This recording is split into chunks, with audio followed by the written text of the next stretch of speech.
श्री गुरु चरणों में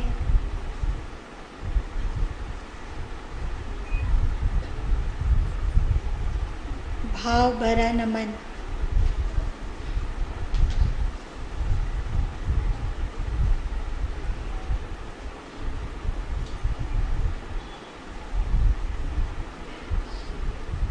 प्रिय आत्मन, आज गुरु पूर्णिमा है।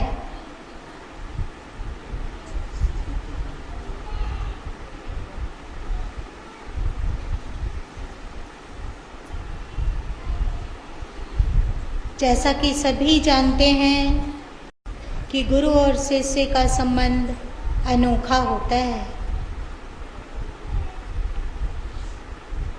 पर गुरु और शिष्य का प्रगाढ़ संबंध तब बनता है जब गुरु को भली भांति पहचाना जा सके।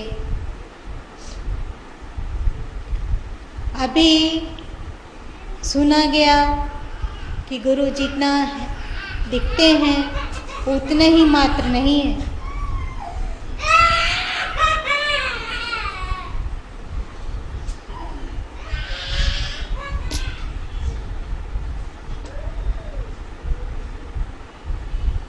गुरु के 3 रूप होते हैं: व्यवहारिक रूप, तात्विक रूप और आध्यात्मिक रूप।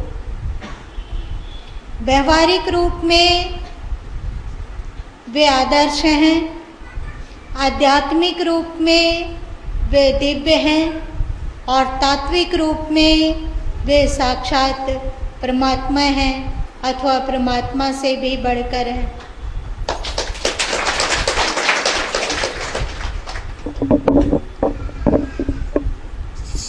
व्यवहारिक रूप में वे एक आम इंसान की तरह कर्तव्यों को करते हैं, उचित विहित कर्मों को करते हैं और संसार के समक्ष एक आदर्श रखते हैं। उनका सारा व्यवहार आदर्श की कसौटी में खरा उतरता है।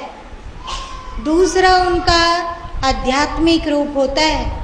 आध्यात्मिक रूप उनके विचार, उनके सोच को कहा जाता है। उनके विचार और उनके सोच बड़े दिव्य होते हैं, जो संसार के आम मनुष्यों से विलक्षण होते हैं।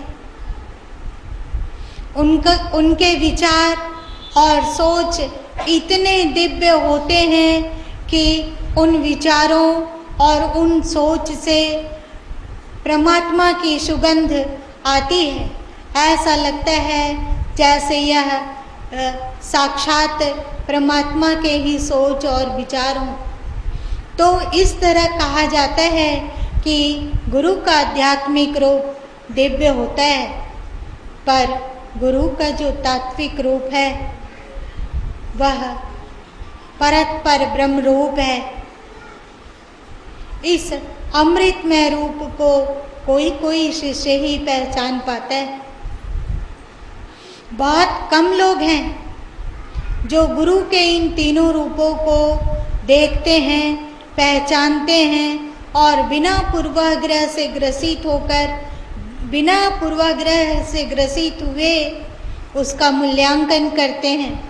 और जब ऐसा होता है तो वे श्रद्धा से भर जाते हैं। जब उनके कर्तृत्व में आदर्श को निखरते हुए देखते हैं तो हृदय श्रद्धा से झुक जाता है।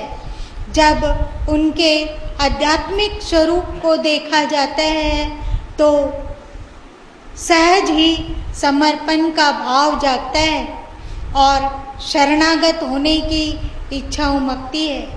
और जब उनका तात्विक रूप देखा जाता है तो दीवानापन के हद से बाहर प्रेम उमड़ आता है और पतंगे जैसे लौ में कूदकर उसमें फना हो जाना चाहते हैं, उसी तरह गुरुदेव के तात्विक रूप को देखने पर शिष्य उसमें अपने को फना कर देना चाहता है, विलीन कर देना चाहता है। पर इसके लिए शिष्य की आंखें शुभ्र होनी चाहिए। अक्सर गुरु को तब तक नहीं पहचाना जा सकता जब तक कि शिष्य की आंखें निर्मल ना हो।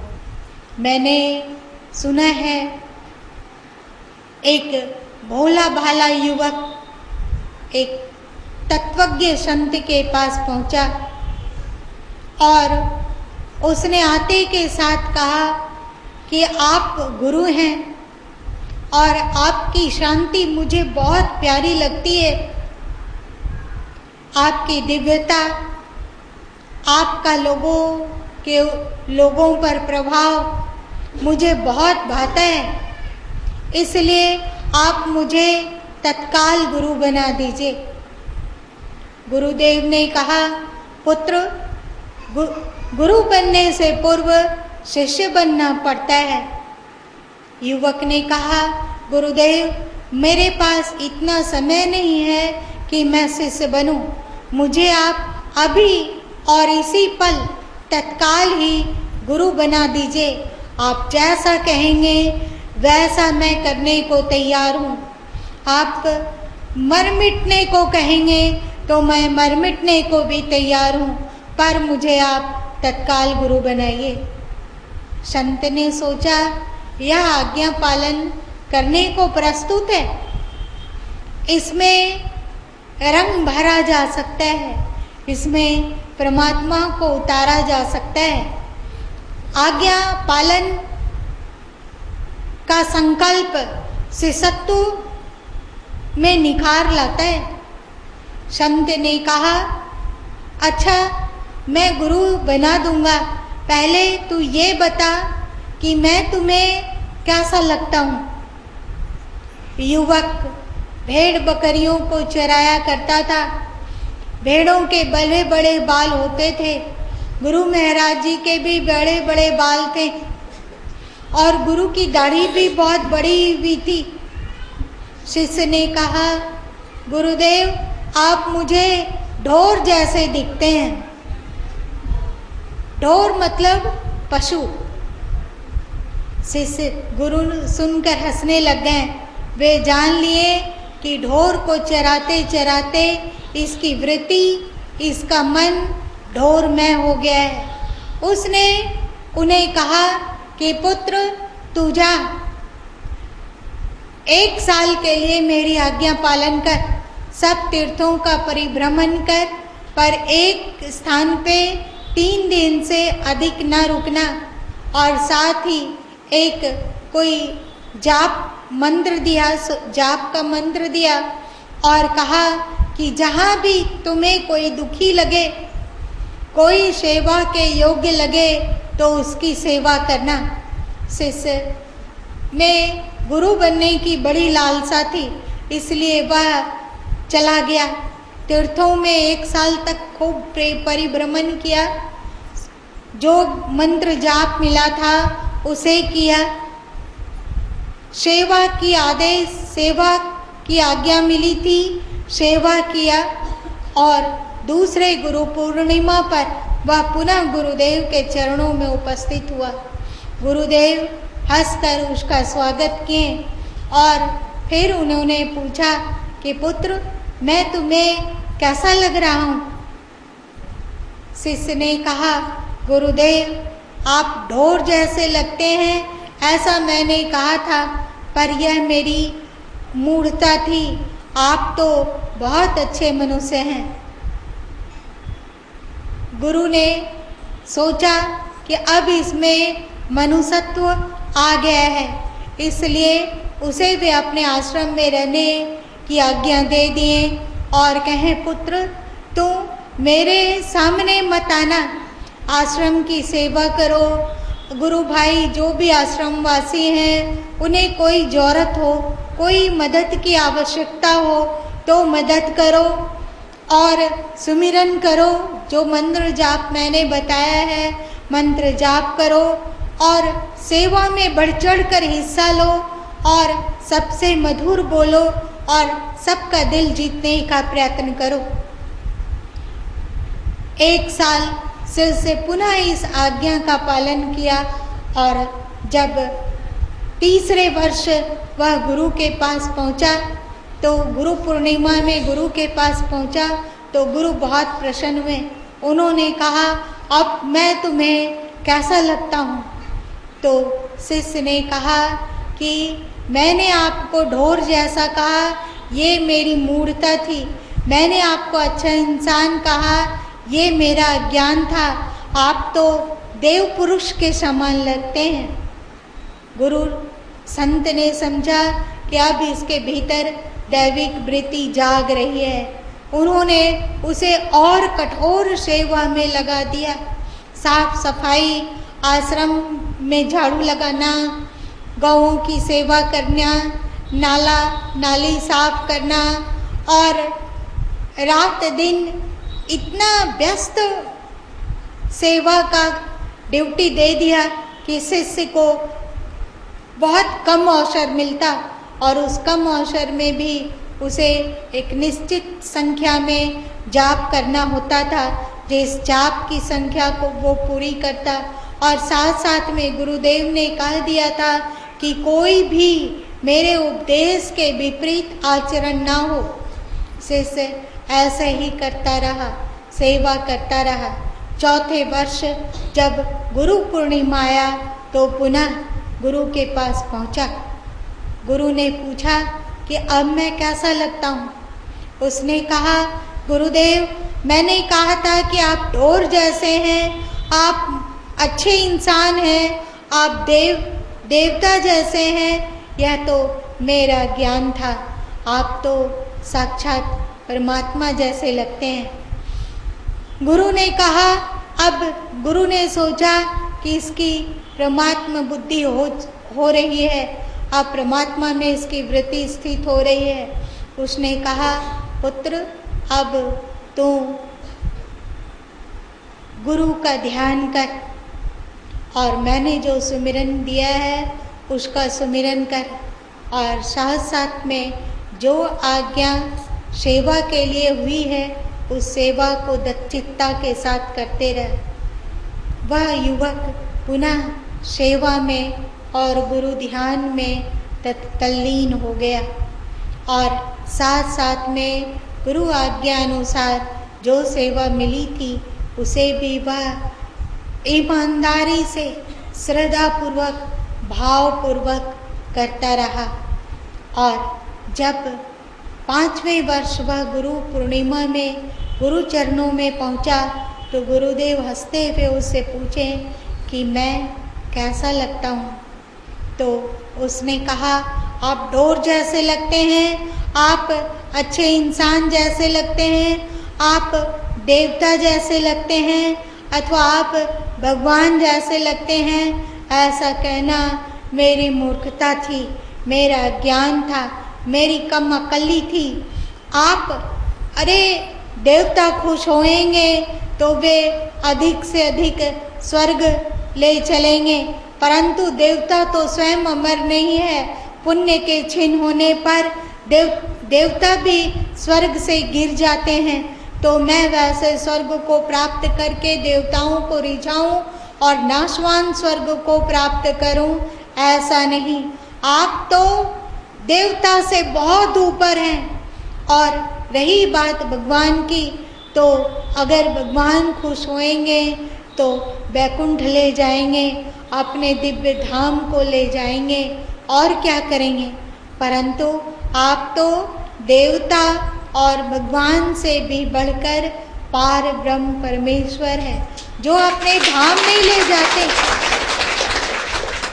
जो स्वर्ग नहीं ले जाते, जो अपने धाम नहीं ले जाते, प्रत्युत परमात्म रूप बना देते हैं। इसीलिए भगवान शिव ने पार्वती जी से कहा, गुरु ब्रह्मा गुरु विष्णु गुरुर्देवो महेश्वर गुरु साक्षात पार ब्रह्म तस्मै श्री गुरुवे नमः। गुरु ब्रह्मा विष्णु और शिव है, यह कहकर शिव जी को संतुष्टि नहीं मिली। उन्होंने कहा कि गुरु साक्षात पार ब्रह्म परमेश्वर है।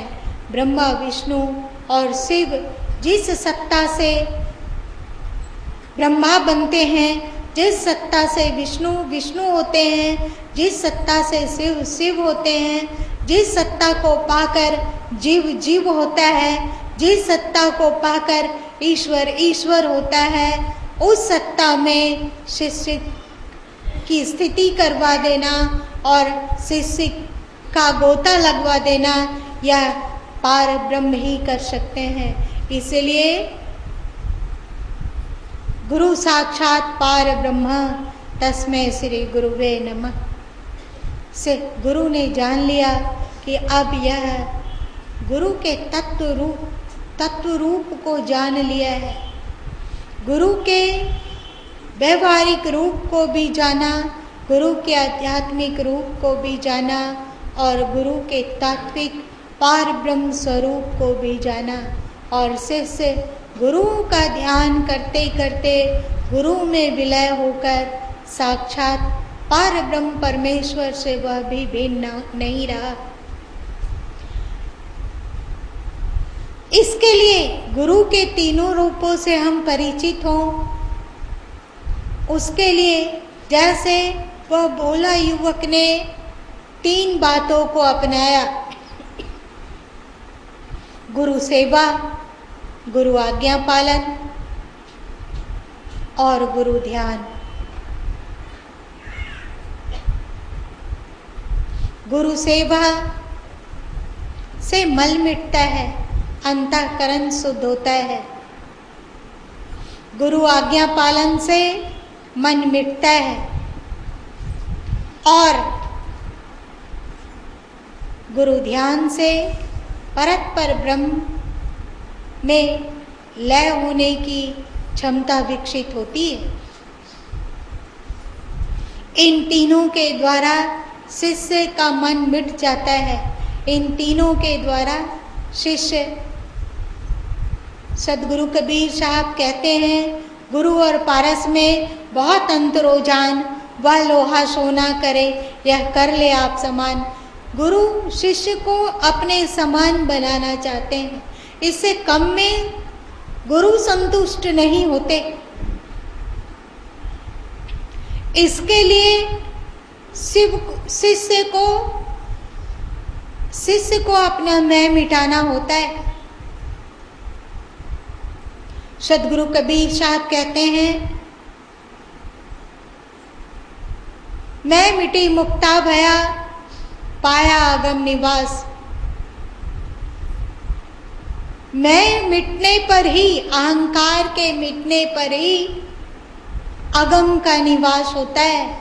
जब शिष्य अपने मैं को मिटाकर 100 के समान बन जाता है, 100 मतलब मुर्दा के समान, जिसमें अपनी कोई अनुकूलता नहीं है, अपना कोई आग्रह नहीं है और जो गुरु की अनुकूलता और गुरु के आदेश पालन में अपने को फना कर देता है, वह 100 जैसा बन जाता है। और ऐसे 100 जैसे शिष्य में गुरु प्रवेश करके उसे शिव जैसा बना देते हैं। शिव बनने के लिए मैं से मुक्त होना होता है और मैं से मुक्त होने के लिए सेवा, आज्ञा पालन और ध्यान।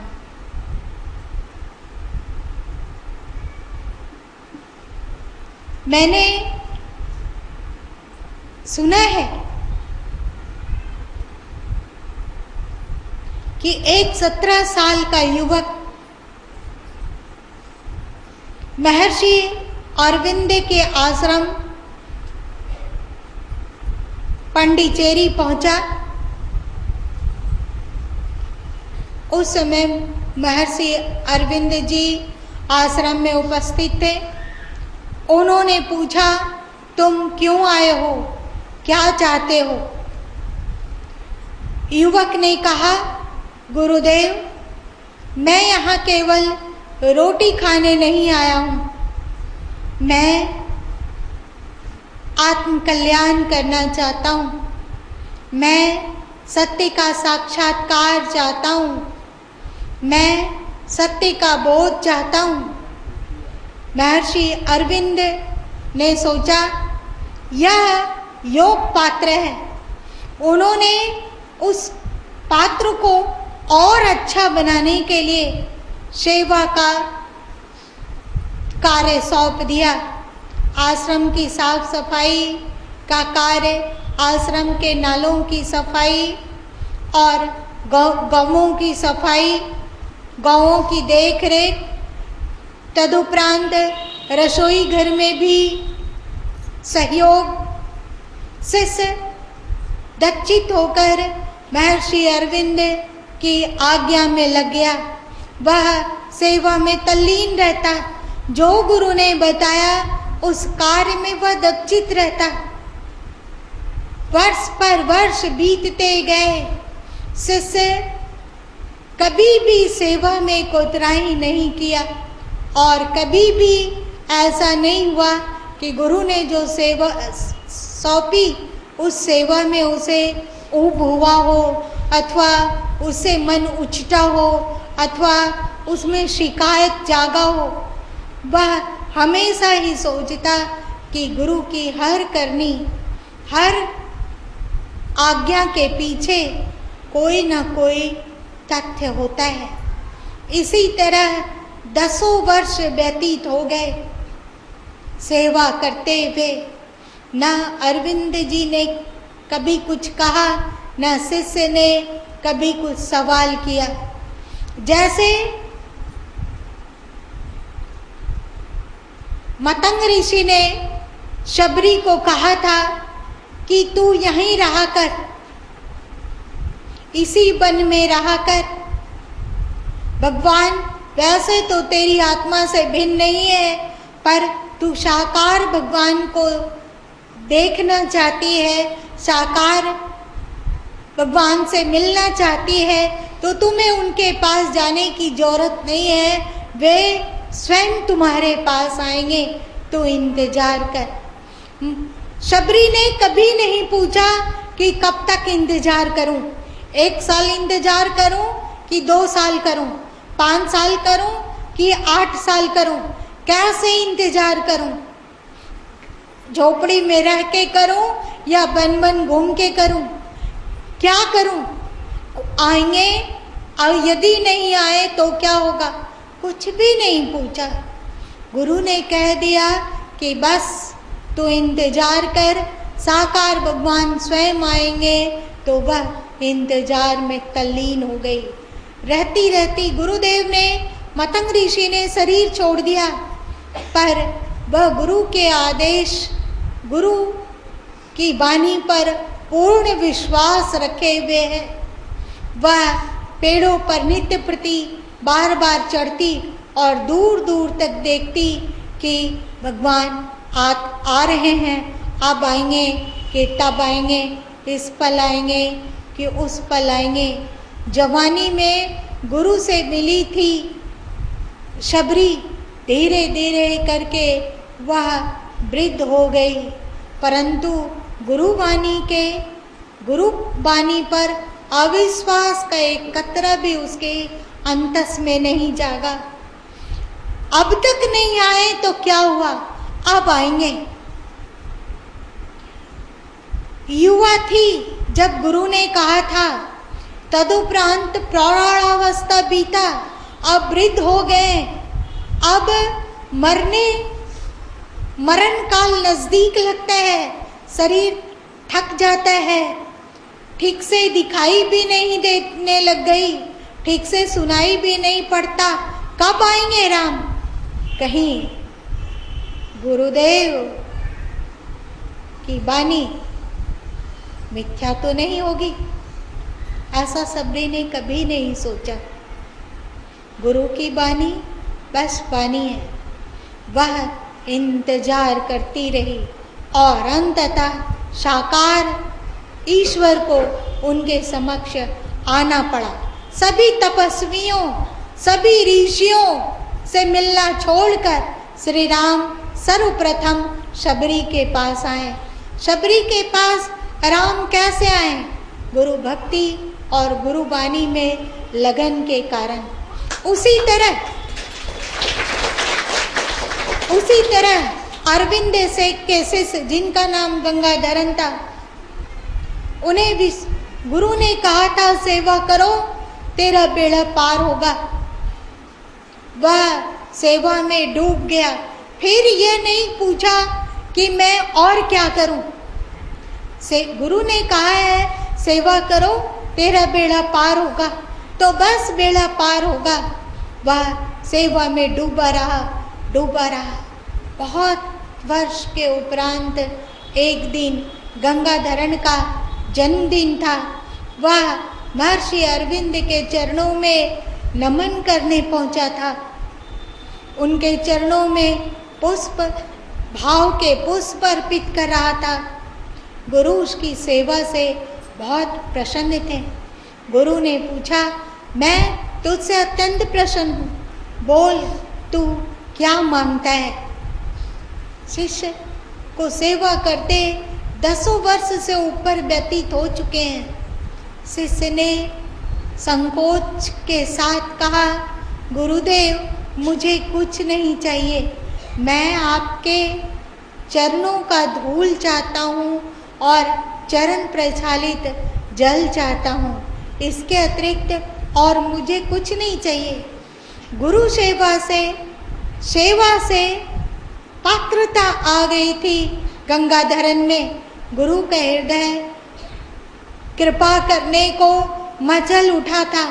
उसने शिष्य की इच्छा पूरी की, अपने चरणों की धूल और अपने चरणों का प्रक्षालित जल दिया।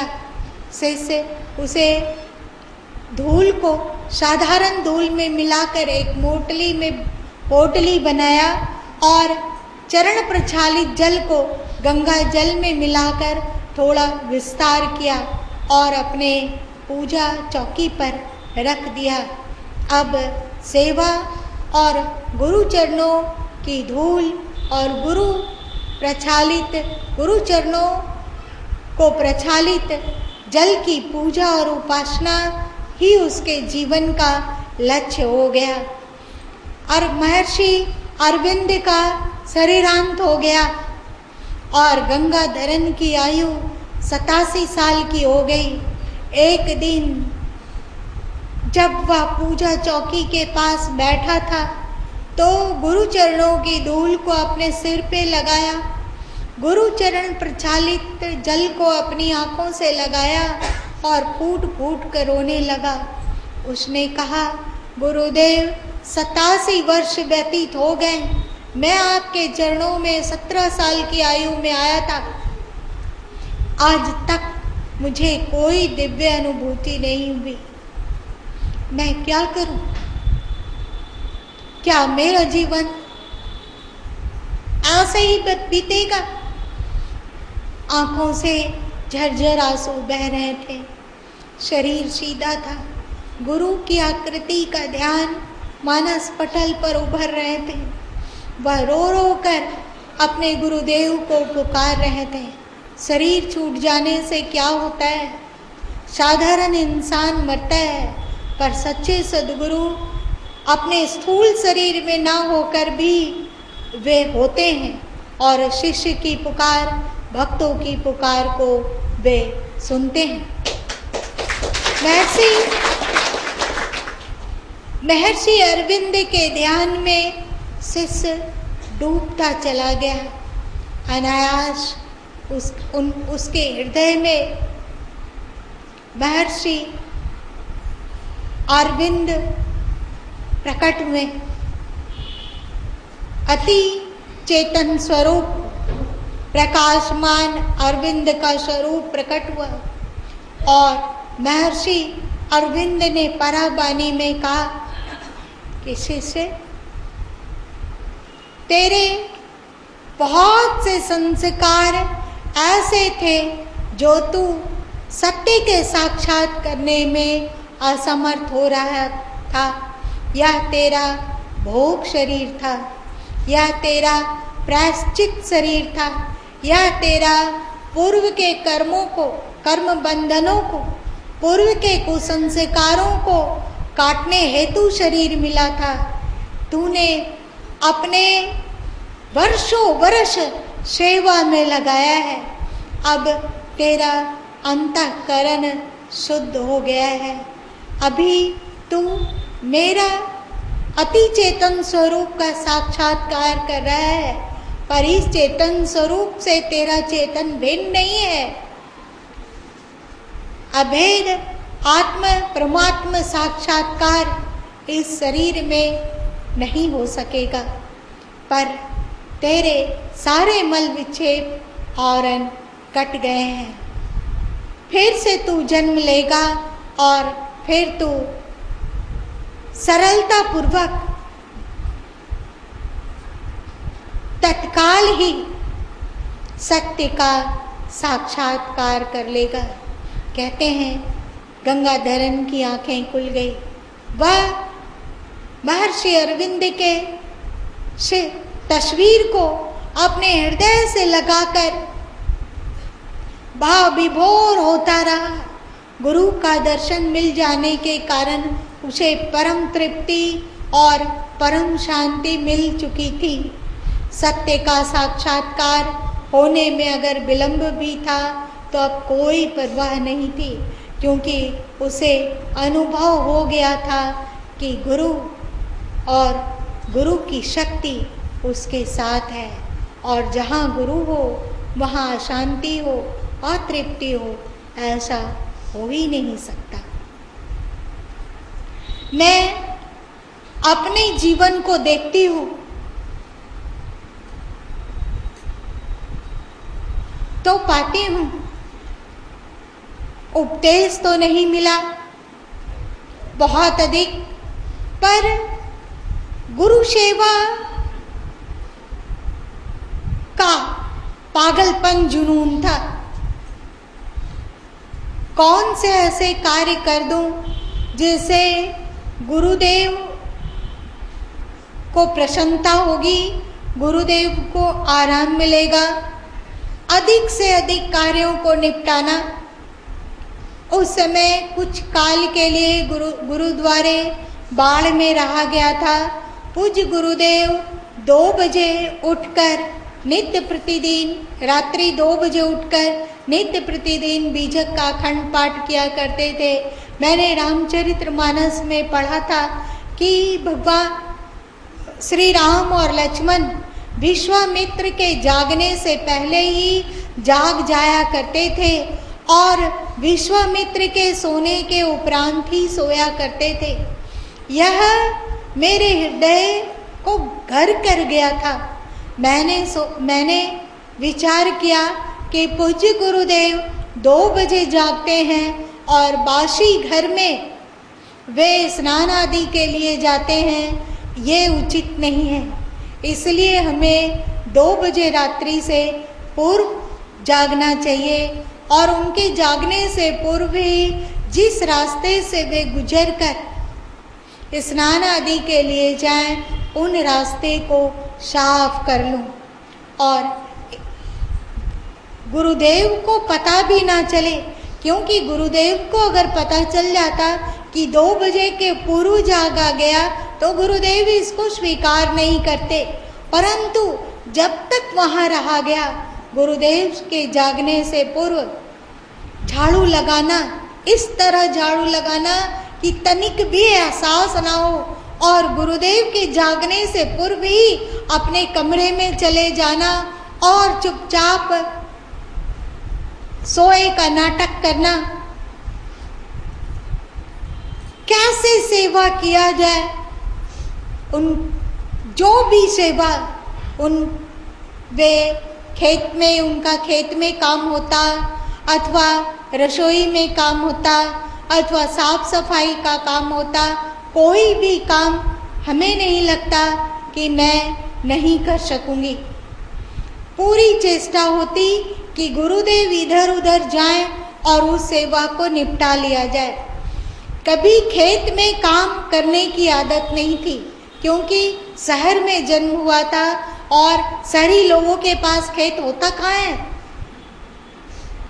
और अगर खेत हो भी तो शहरी लोग खेतों में काम नहीं करते। तो उस माहौल में न जाना न समझा।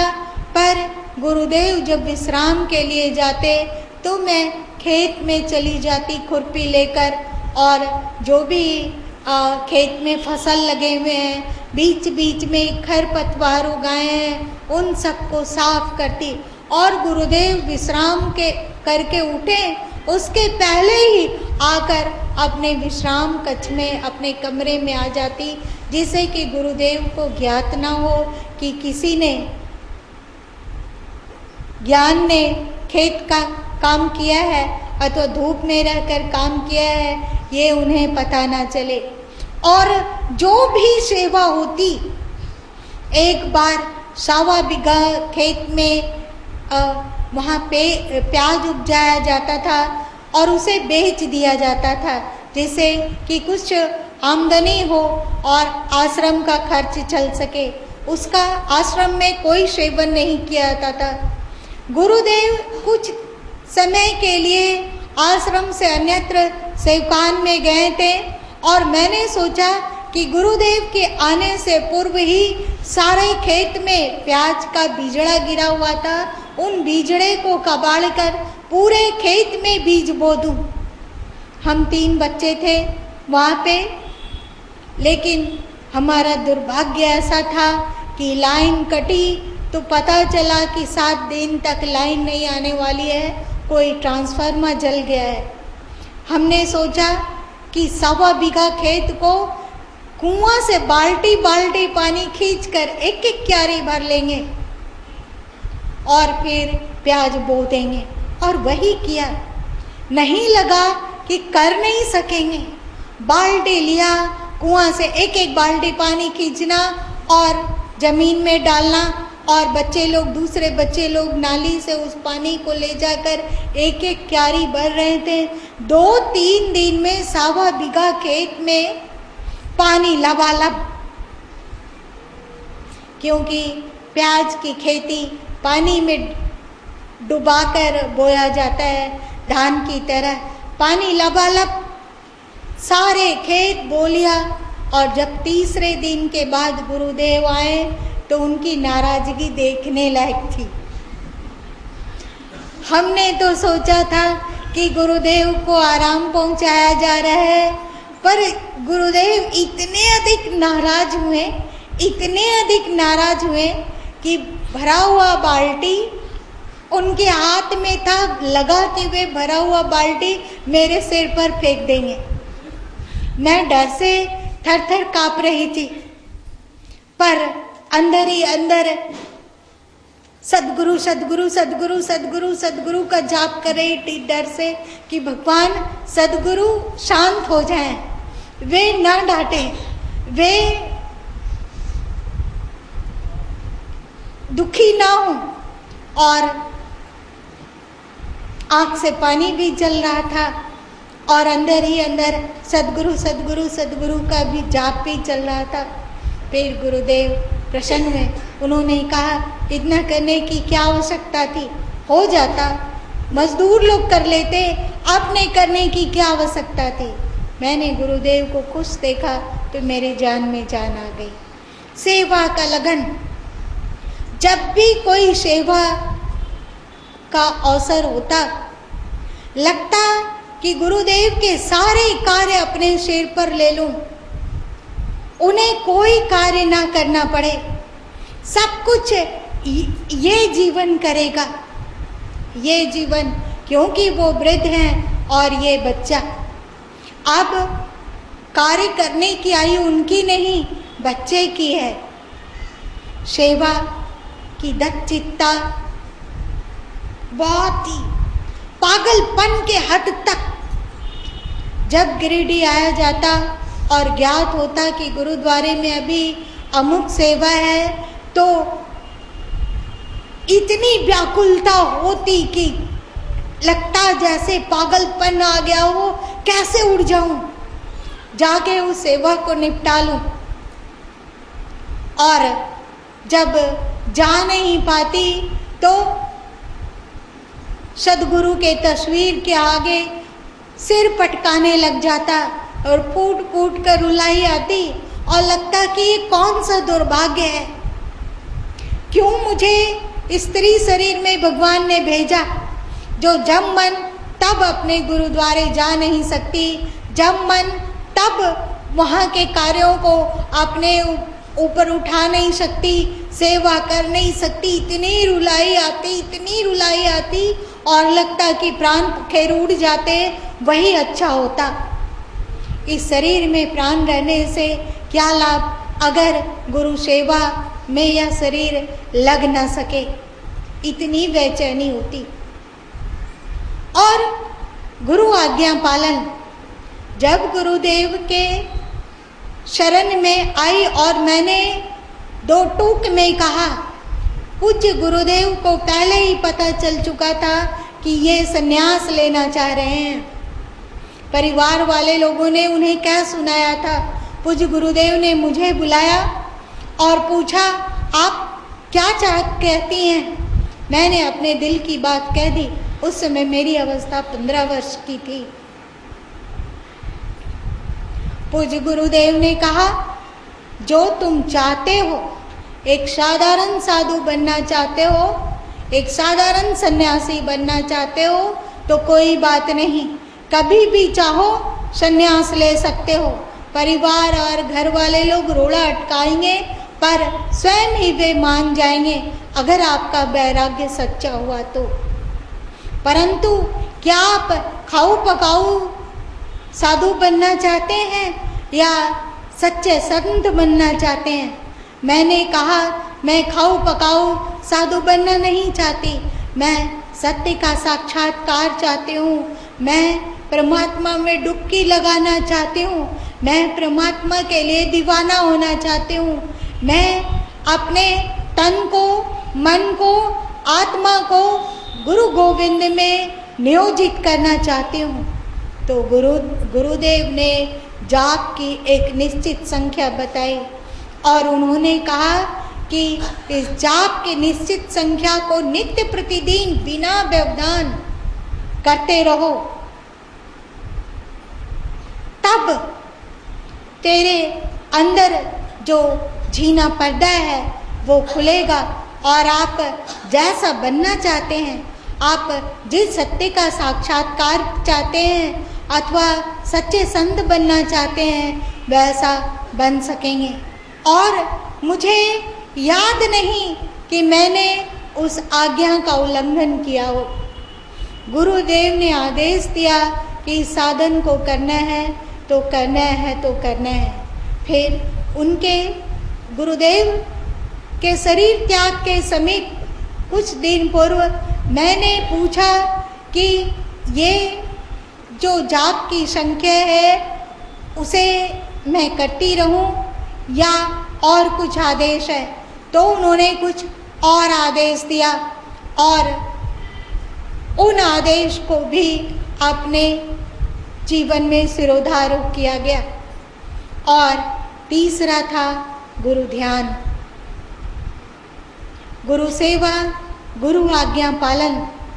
गुरु सेवा के बारे सेवा करते करते पुराने कुसंस्कार कटते चले गए और गुरु आज्ञा पालन के द्वारा मन मिटता चला गया। गुरु आज्ञा पालन से मन मिटता है। सदगुरु कबीर साहब कहते हैं, गुरु को सिर पर राखिए चलिए आज्ञा माही, कहें कबीरता दास को तीन लोक भय नहीं। गुरु को सिर पर राखिए चलिए आज्ञा माही। मैंने सुना है युक्तेश्वर गिरी संत का नाम आप जानते होंगे, उनके एक शिष्य थे मुकुंद। गुरु की आज्ञा पालन और गुरु भक्ति के मूर्त रूप थे वे।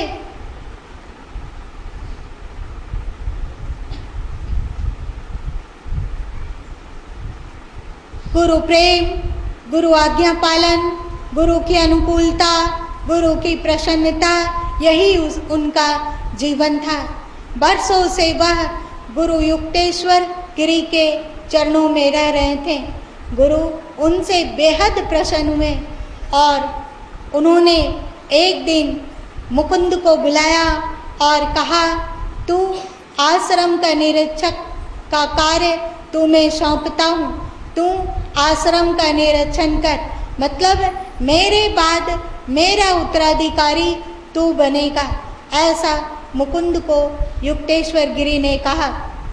युक्तेश्वर गिरी ने जैसा कहा मुकुंद ने वैसा ही किया। वह गुरु की आज्ञा मां, अब उसके अंदर में अहंकार नहीं आया कि अब मैं उत्तराधिकारी हो गया। बस गुरु ने आज्ञा दिया कि तुम्हें आश्रम के सभी दायित्व को अपने ऊपर लेना है और उस दायित्व का निर्वहन करना है, तो उस दायित्व का वे निर्वहन करने लग गए। अब उनकी आश्रम में इज्जत काफ़ी बढ़ गई थी।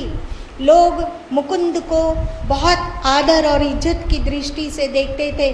सभी गुरु भाई बहन जो बड़े थे और जो छोटे थे, सभी मुकुंद के सामने नतमस्तक होते थे।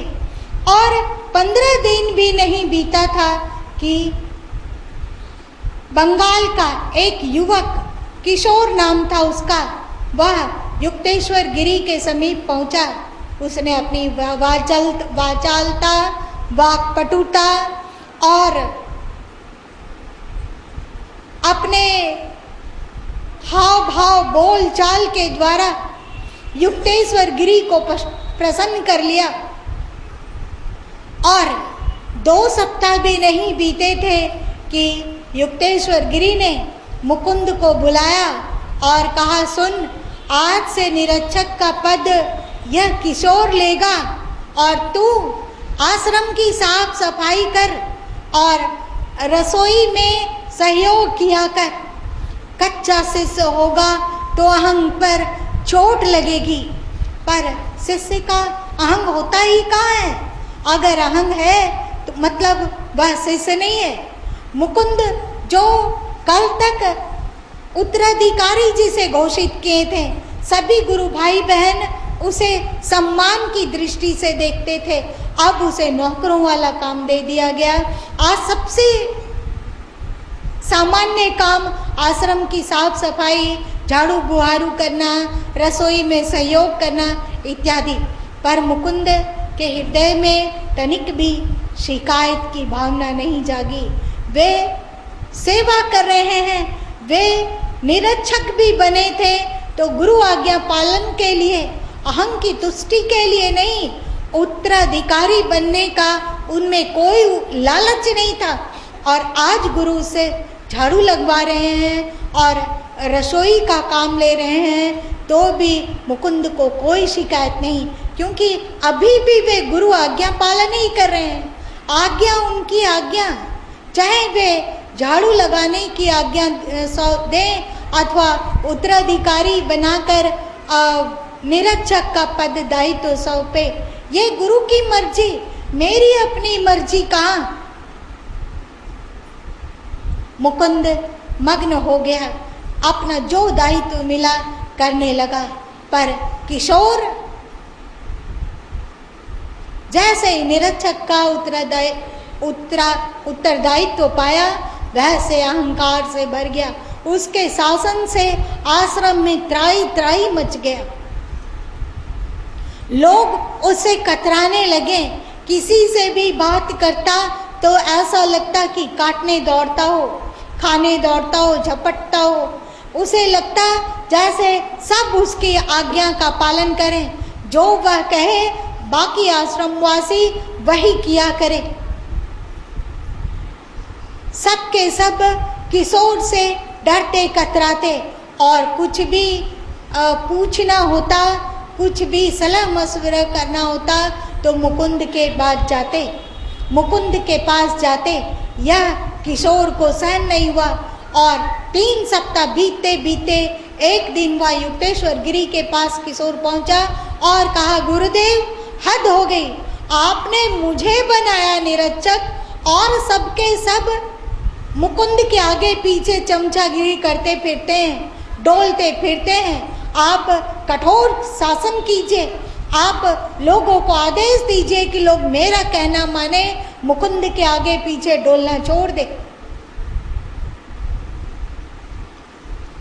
गुरुदेव उसके तेवर को देखें। तदुपरांत उन्होंने कहा, सुनो, आज से निरक्षक मुकुंद होगा और तू झाड़ू लगाएगा और रसोई में रसोई का कार्य करेगा, नाली साफ करेगा और जो छोटे मोटे कार्य हैं जो मुकुंद कहता हो उसे तू करेगा। यह सुनकर किशोर के भीतर बैठा हुआ ईगो, अहंकार का सर्प फुफकार उठा। उसे लगा मैं मुकुंद की आज्ञा में रहूं, लेकिन वह चुप रहा। गुरु को कुछ जवाब भी तो दे नहीं सकता, लेकिन मुकुंद के प्रति उसके हृदय में द्वेष और जलन, ईर्ष्या की अग्नि भड़कने लग गई। गुरु ने उसे बहुत समझाने और सुधारने का प्रयत्न किया, प्रयत्न करते रहे। एक बार किशोर ने कहा कि वह अपना गांव जाना चाहता है और गांव जाने की आज्ञा मांगता है। गुरुदेव चुप रहे मतलब आज्ञा नहीं दे रहे हैं। तुम्हारी मर्जी, तुम रहना चाहो रहो, जाना चाहो जाओ। परंतु किशोर और अधिक अपने अहंग को घायल नहीं कर सकता था। वह चुपचाप उठा और गुरुदेव की आज्ञा का अवहेलना करते हुए अपने गांव पहुंचा। कुछ महीने अपने गांव में रहा और वहां ठोकर खाकर फिर गुरुदेव के पास पहुंच गया, युक्तेश्वर गिरी के पास। पर अब वो किशोर नहीं था।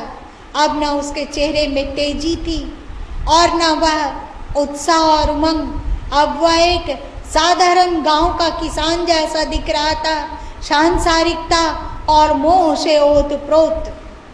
गुरु ने मुकुंद को बुलाया और कहा, सुनो, इस किशोर को कह दो कि यह कल ही आश्रम को छोड़कर चला जाएगा, क्योंकि इसमें शिष्यत्व नहीं है और अपने भीतर शिष्यत्व को उबारने का प्रयत्न भी नहीं है और न ही गुरु सेवा की लगन है, न गुरु आज्ञा पालन करने का जज्बा है, न और नम्रता है, लघुता है। यह योग्य नहीं है। और किशोर को लौटना पड़ा अपने गांव। अभागे की तरह सदगुरु कबीर साहब ने कहा कि किनारे में डिग बुढ़ा उतरा नहीं, ये अंदेशा मोही, किनारे में आकर डूब मरा। गुरु के शरण में आकर भी अपने को ना सुधारा और मर गया, डूब गया भव सागर में। किनारा था, बहुत अब मेहनत करने की आवश्यकता नहीं थी, थोड़ा सा हौसला की आवश्यकता थी, एक छलांग की आवश्यकता थी। तट जैसे एक छलांग लगाता तट पर आ जाता, पर गुरु के शरण में आकर भी वह ऐसा ना किया और वह डूब मरा। मन क्या है? मन एक बिगड़ैल घोड़ा है जो घोड़े की पूंछ पकड़ते हैं। मैंने ज्येष्ठ पूर्णिमा में भी कहा था कि जो घोड़े की पूंछ पकड़ते हैं,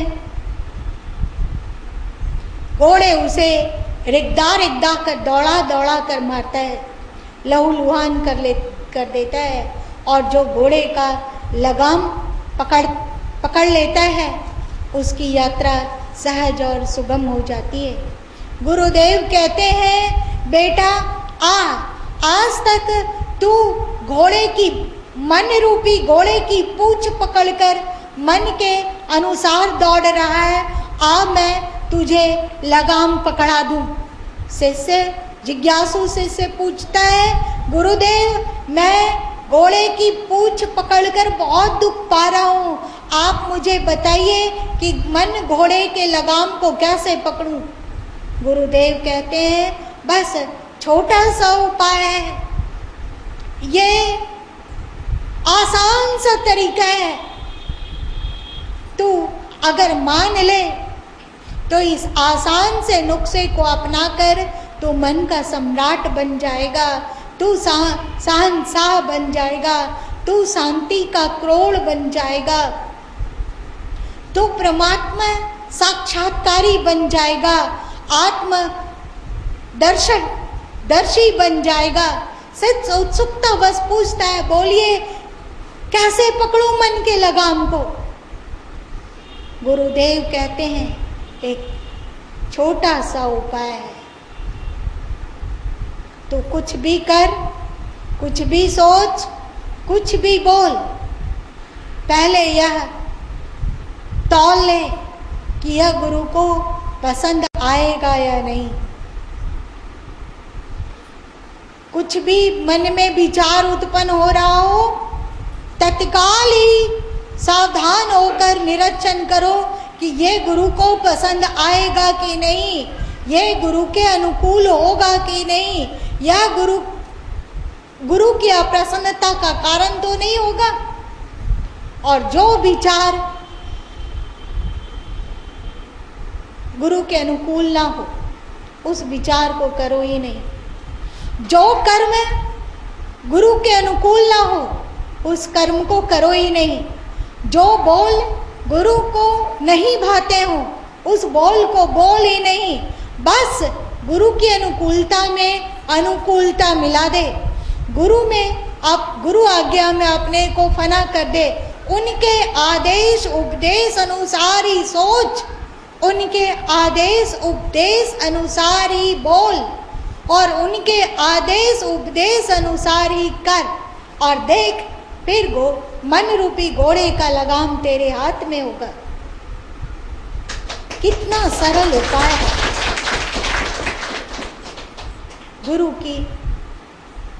गुरु को सिर पर राखिए, चलिए आज्ञा माही, कहे कबीर दास को तीन लोक भय नहीं। जो गुरु आज्ञा पालन और जो गुरु अनुकूलता में अपनी अनुकूलता मिलाते हैं, वे धन्य धन हो जाते हैं। आपकी गुरु माँ भी शिष्य भी है। आज गुरु हो गई तो क्या हुआ? अकेले में आपके समक्ष गुरु हूँ, पर जब अकेले होती हूँ तो शिष्य होती हूँ, और मैं संकल्प आत्म समीक्षा करती हूँ कि मुझे क्या करना चाहिए, कौन सा कार्य, कौन सा बोल, कौन सा विचार जिससे मेरे गुरुदेव प्रसन्न हो। मुझे नहीं लगता कि मेरे गुरुदेव ने शरीर का त्याग किया है। मुझे हर पल एहसास होता है कि उनकी उपस्थिति समक्ष है, और उनकी प्रसन्नता को निहारते हुए ही सारे कार्य किए जाते हैं। हनुमान जी इतने महान कैसे हो गए? क्योंकि वे राम के मुखारबिंद, मतलब राम की अनुकूलता को देखकर ही सारे कार्य करते हैं। जो गुरु की अनुकूलता और गुरु की आज्ञा अनुसार ही सब कुछ करते हैं, मन उसके मुट्ठी में होता है और वह बादशाहों का बादशाह हो जाता है। चाह गई चिंता मिटी, मनुआ बेपरवाह, जाको कुछ न चाहिए, सो सक शहंशाह।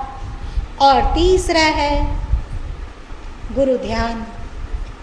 पहला है गुरु सेवा, दूसरा है गुरु आज्ञा पालन, और तीसरा है गुरु ध्यान। हमें गुरु का आदेश पालन करना, मन के आदेश को पालन नहीं करना। मन के आदेश को पालन करोगे, मन के पिछलग्गू बनोगे, मन के अनुसार दौड़ोगे, तो मन तुम्हें बहुत थकाएगा। मन तुम्हें नर पशु बना सकता है, मन तुम्हें कीचड़ में धंसा सकता है। मन ही तो आवागमन में भटकाता है। मन तुम्हें नारायण बनने कभी नहीं देगा। और अगर मन की इच्छाओं, अनुकूलताओं को त्याग कर गुरु की इच्छाओं, आज्ञाओं, अनुकूलताओं में अपने को ढाल सके, तो सहज ही आपको गुरु नर से नरपशु नहीं बनने देंगे, प्रत्युत नर से नारायण बना देंगे। और तीसरा है गुरु ध्यान।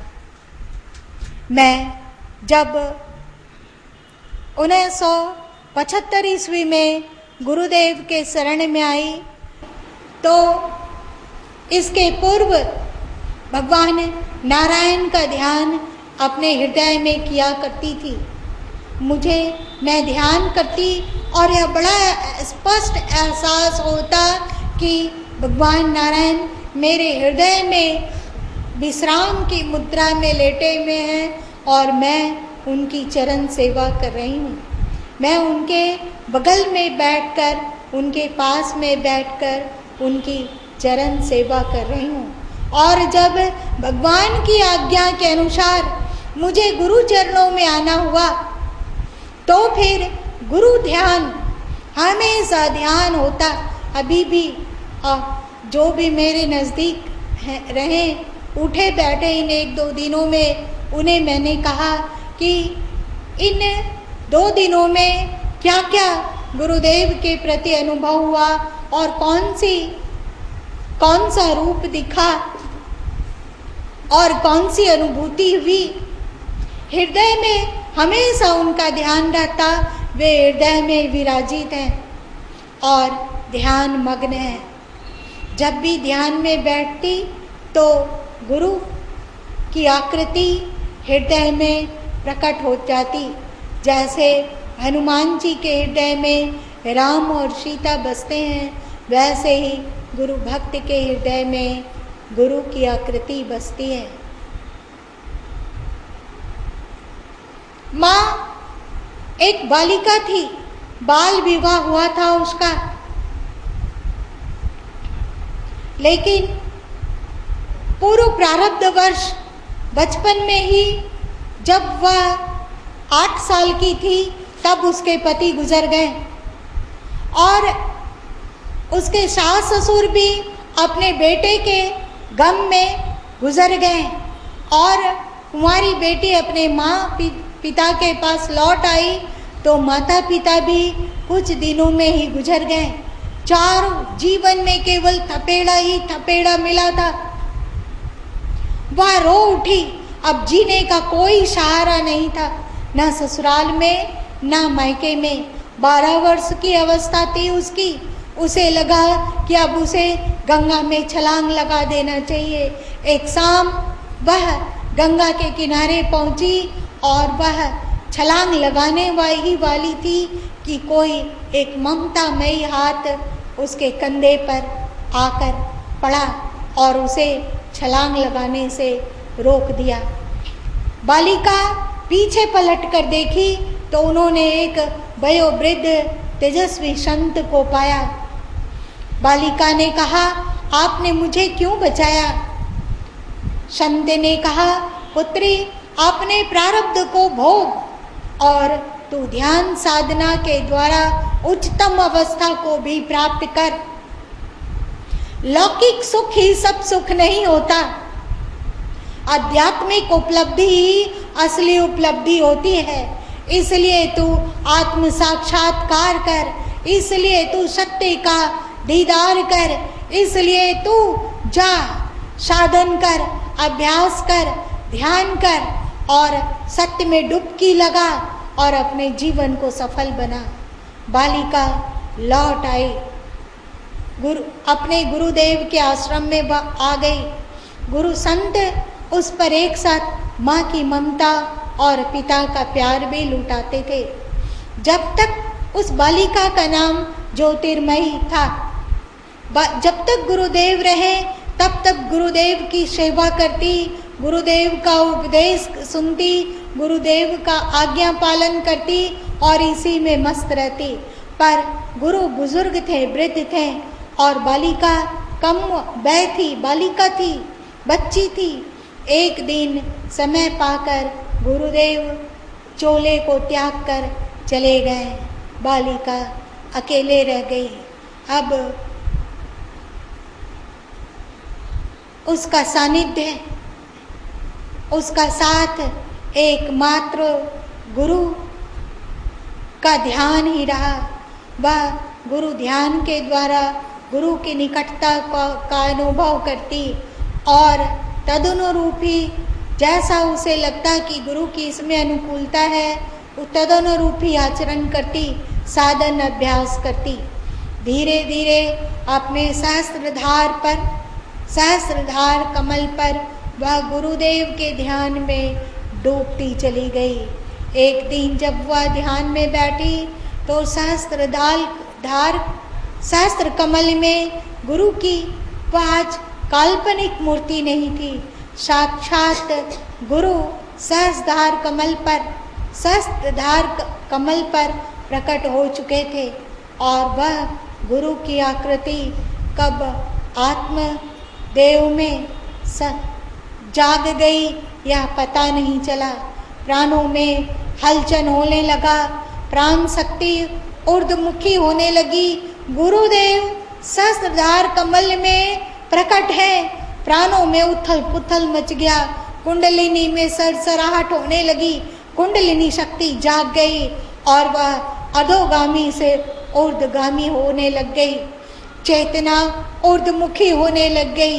जीव शिव से मिलने के लिए, आत्मा परमात्मा से मिलने के लिए व्याकुल हो उठा और कुंडलिनी आत्म साक्षात्कार में, बुद्धत्व में वह डूब गई और वह लाली देखन मैं गई, मैं भी हो गई लाल में रंग गई। इस तरह मैंने भी और बहुतों ने भी गुरु सेवा, गुरु आज्ञा पालन और गुरु ध्यान के द्वारा अपने जीवन का रूपांतरण किया है।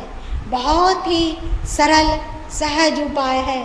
कब तक जैसे आपकी गुरु माँ ने गाया कि गुरु आज्ञा की खूंटी में जीवन डोर को बांध दिया, आप भी गा सको और दावे के साथ कह सको कि गुरु आज्ञा की डोरी में जीवन, गुरु आज्ञा की खूंटी में जीवन डोर को बांध दिया।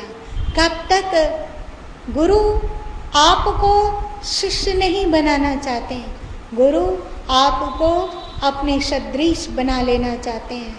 जैसे वे, उनका व्यवहारिक जीवन आदर्श है, उनका आध्यात्मिक जीवन दिव्य है, उनका तात्विक जीवन परमात्मय है, वैसे ही गुरु भी चाहते हैं कि आपका व्यवहारिक जीवन आदर्श हो, आध्यात्मिक जीवन दिव्य हो और तात्विक जीवन परमात्मा स्वरूप हो, आप गुरु रूप हो। आप जब मैं था तब गुरु नहीं, अब गुरु है मैं नहीं, प्रेम गली अति साकरी तामे दो न समाये। आप ऐसे बन जाएं कि आप बचे ही ना, आपके स्थान पे गुरु ही हों, आपके रूप में गुरु ही कार्य करें, आप फना हो जाए। जब मैं था तो गुरु नहीं, अब गुरु है मैं नहीं, गुरु रहे मैं मिट जाए। प्रेम गली अति साकरी तामे गुरु बच सकता है या शिष्य? बोलो, गुरु बचना उत्तम है या शिष्यत्व?